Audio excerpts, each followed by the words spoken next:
আসসালামু আলাইকুম। আজ আমি আপনাদের দেখাবো কিভাবে স্মার্টফোন বা ল্যাপটপ ব্যবহার করে অনলাইনে ছোট ছোট কাজ করা যায়। আপনারা গুগল অফিসিয়াল ওয়েবসাইটে যেতে পারেন। সেখানে রেজিস্ট্রেশন করে বিভিন্ন ধরনের মাইক্রো টাস্ক দেখতে পাবেন। এই কাজগুলো আপনি মোবাইল বা যে কোনো ডিভাইস দিয়ে করতে পারেন।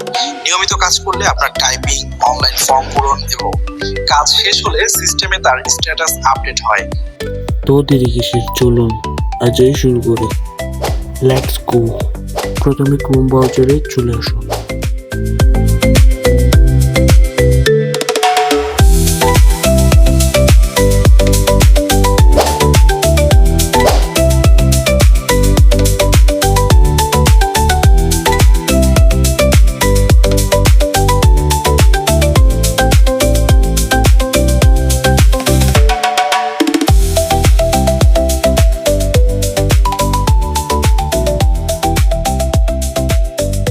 কাজ করে যদি টাকা ইনকাম করতে পারেন তাহলে উইথড্র ফাংশনে গিয়ে ম্যাক্সিমাম 50 টাকা ও নিম্ন অধিক আর উইথড্র করতে পারবেন না। 50 টাকা হলে উইথড্র করতে পারবেন। আমার ব্যালেন্স না থাকায় আমি আপনাদেরকে দেখাইতে পারলাম না। তো এখানে অ্যাভেলেবেল টাস্ক আছে, সবগুলো সম্পূর্ণ করে আপনারা কাজ শুরু করুন।